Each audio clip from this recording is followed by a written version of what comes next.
নমস্কার বন্ধুরা, পঞ্চব্যঞ্জন হেসেলে সবাইকে স্বাগত। আজ আরেকটি রেসিপি নিয়ে তোমাদের সামনে হাজির হয়ে গেছি।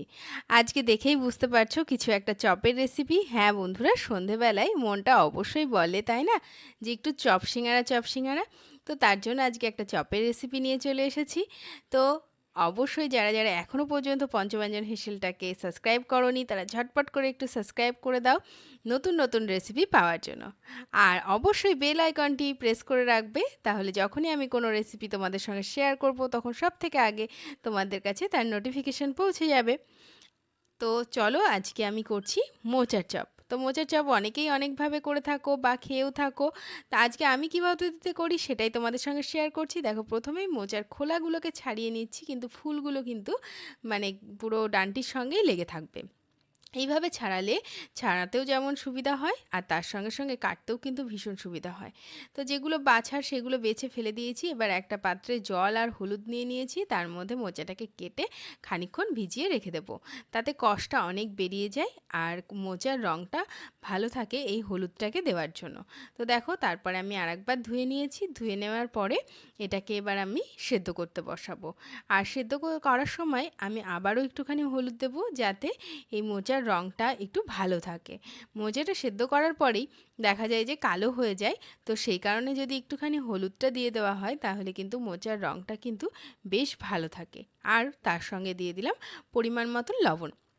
এবার এটাকে একটুখানি নাড়াচাড়া করে নিয়ে এটাকে একটু সেদ্ধ করে নেব। তো দেখো, এদিকে সেদ্ধ হয়ে গেছে, দেখেছো মোচার রঙটা কত সুন্দর আছে, অথচ জলটা কিন্তু একদম কালো হয়ে গেছে। তো চলো, এই জলটাকে ছেঁকে নেব। আর এদিকে কড়াইটা গরম করে নিয়েছিলাম, এখানে দিয়ে দিচ্ছি এই 2 টেবিল চামচ মতন সাদা তেল। সাদা তেলটা গরম করে নিয়ে এখানে আমি দুটো শুকনো লঙ্কা একদম সুন্দরভাবে ভেজে তুলে রাখছি, যেটা আমি পরে মশলাতে মেশাবো।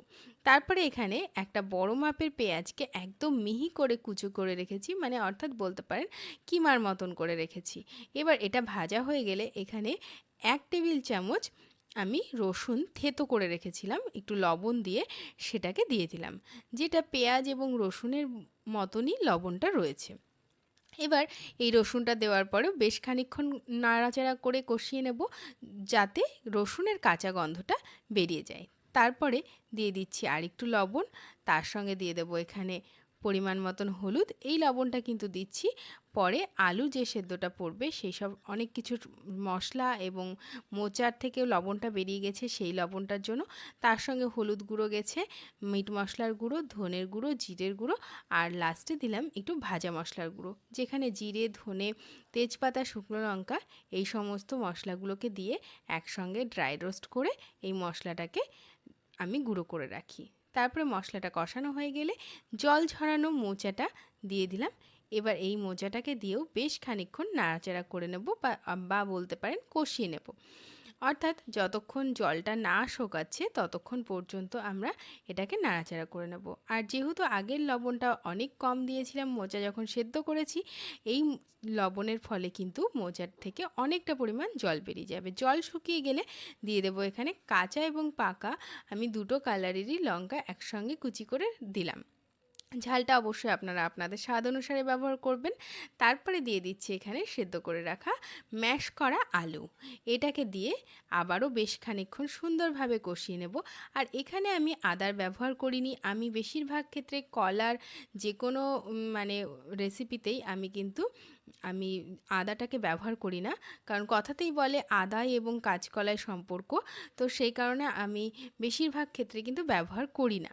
তো দেখুন, এদিকে আমার কিন্তু মশলাটা কষানো হয়ে গেছে বন্ধুরা। আর একটা জিনিসের জন্য সরি, সেটা হচ্ছে শুকনো লঙ্কাটাকে আমি হাতে বেশ ম্যাশ করে নিয়ে এটার মধ্যে মিক্সড করে দিয়েছিলাম, সেটা আপনাদেরকে দেখানো হয়নি, সেটা স্ক্রিপ্ট হয়ে গেছে।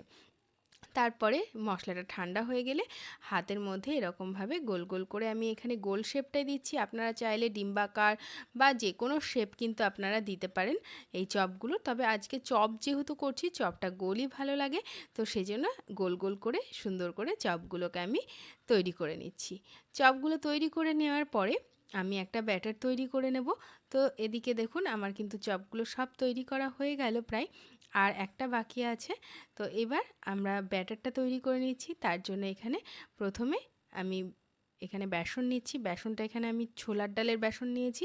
ছোলার ডালের বেসনে মানে উপরের যে কোটিংটা অর্থাৎ ব্যাটারটা যখন ভাজা হবে খুব সুন্দর মুচমুচে হয়। তার সঙ্গে একটু বিট নুন ব্যবহার করছি এখানে, মিট মশলার গুঁড়ো আর গোলমরিচের গুঁড়ো। এই সমস্ত শুকনো উপকরণগুলোকে খুব সুন্দর করে মিশিয়ে নিয়ে জল দিয়ে একটা না পাতলা না একেবারে ঘন এরকম একটা ব্যাটার আমরা তৈরি করে নেব। তো আর এই সময় বেশ সুন্দরভাবে ফেটিয়ে নেবেন বন্ধুরা, তাহলে কিন্তু মুচমুচে ভাবটাও কিন্তু খুব সুন্দরভাবে আসে। তো দেখুন এখানে কিন্তু আমার ব্যাটার প্রায় তৈরি করার পথে, আর এদিকে ততক্ষণে কিন্তু আমি তেলটাও কিন্তু বসিয়ে দিয়েছি গরম হতে, যাতে তাড়াতাড়ি হয়ে যায় আর কি। দেখুন এখানে ব্যাটারের থিকনেসটা ঠিক এই রকম হবে বন্ধুরা। তো এবার দেখুন এতো মানে এতক্ষণে আমার তেলটাও গরম হয়ে গেছে, ব্যাটারটাও রেডি, আর চপগুলো গড়াও রেডি। ব্যাস এবার আর কিসের দেরি, তাই না? ভাজতে হবে, এপিঠ ওপিঠ উল্টে পাল্টে খুব সুন্দর করে লাল লাল করে ভেজে নিতে হবে। আর তারপরে সন্ধেবেলার আসরে এই চপ নিয়ে বসে পড়তে হবে, তাই না বন্ধুরা? তো দেখুন এখানে আমি যে পরিমাণ তেল দিয়েছিলাম দুটো ছেড়ে দিয়েছি। আর এই পাশ থেকে যদি তেলটাকে উপর থেকে দেওয়া যায় তাহলে কিন্তু চপ বলুন বা যে কোনো ডিপ ফ্রাইয়ের ক্ষেত্রে এইটা ভাজা কিন্তু খুব সুন্দর হয়।